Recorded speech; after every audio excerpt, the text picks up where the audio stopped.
In Netflix's The Platform, prisoners wake up in a vertical tower. Every day, a platform loaded with food descends from level 0. Those at the top eat first. Those below starve. It's brutal. It's disturbing. And here's what they don't tell you in the credits. This isn't fiction. It's a documentary. August 1971, Stanford University Psychology Department. Professor Philip Zimbardo recruits 24 male college students for a 2-week experiment. Cost, $15 per day.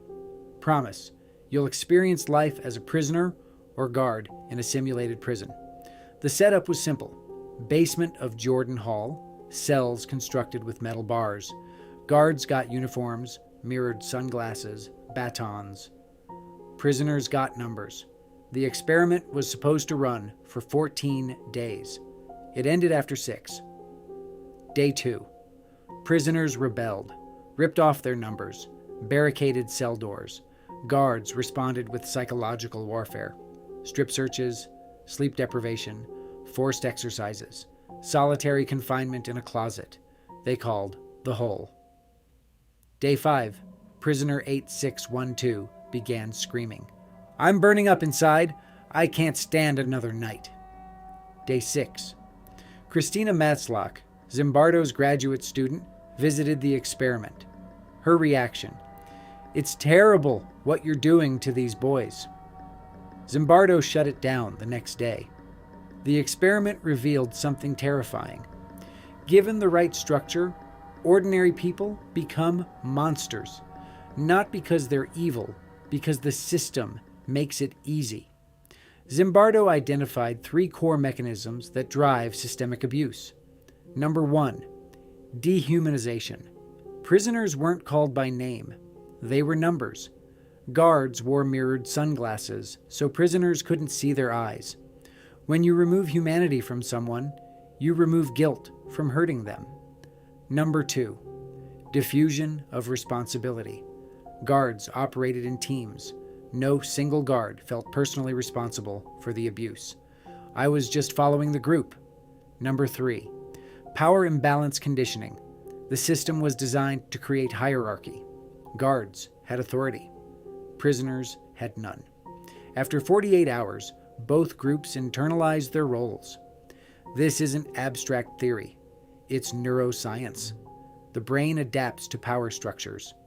We become the role the system assigns us. Now watch The Platform again with this framework.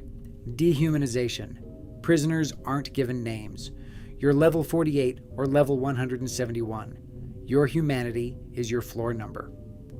Diffusion of responsibility. Those on higher levels justify eating more because someone below will do the same.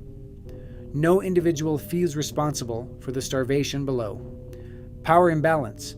The system is vertical. Literally, those above have power, food. Those below have none, hunger. Every month, levels randomize, so everyone experiences both oppression and privilege. The platform isn't a metaphor. It's a psychology experiment with a budget. Here's the core revelation in both experiments. The cruelty isn't natural, it's engineered. In Zimbardo's prison, there was no need for solitary confinement, no need for sleep deprivation.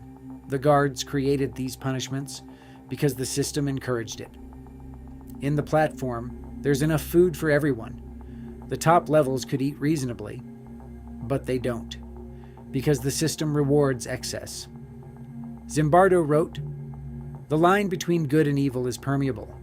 Good people can be induced to behave in evil ways by immersing them in total situations that impact human nature in transformative ways." The platform's genius is making this literal. The vertical prison is the total situation, and every character who enters it transforms. Years later, Zimbardo admitted something critical. He became part of the problem. As the prison superintendent, he stopped being a scientist. He started acting like a warden. When prisoners asked to leave, he didn't see research subjects. He saw inmates trying to escape. Christina Maslach's intervention wasn't just about the prisoners. It was about Zimbardo himself, who had internalized the system's power structure so deeply he couldn't see the harm anymore. The experiment didn't just reveal what happens to prisoners and guards. It revealed what happens to everyone inside the system. In the platform, the protagonist Goreng enters idealistic. He believes in fairness. He wants to implement a voluntary rationing system. By the middle of the film, he's beating people for food. By the end, he's force-feeding unconscious prisoners to save them. He doesn't become evil. He becomes systematized, same mechanism, different medium, identical outcome. Zimbardo's experiment was shut down in 1971, but the systems it exposed never stopped. Modern prisons use solitary confinement, the same psychological torture Zimbardo's guards invented in 6 days. Corporate hierarchies create identical power imbalances. The executive floor versus the warehouse, the algorithm versus the delivery driver. Economic inequality is a vertical prison. Those at the top consume exponentially more resources. Those at the bottom fight over scraps, and every level blames the one below instead of questioning the structure. The platform isn't science fiction. It's documentary footage of how we already live. The platform ends ambiguously. Goreng dies, but a child, never fed, always protected, rides the platform to level 0. The film asks, is the child a message, or is she just another part of the system? Zimbardo asked the same question in 1971. Can we change the system, or does the system change us? The Stanford Prison Experiment gave us the answer in 6 days. The system always wins, unless we dismantle it. Zimbardo's full study is public. The photos, the transcripts, the psychological breakdowns recorded minute by minute. Read it. Then watch the platform again and ask yourself, which level are you on? And what does that make you do? Comment below.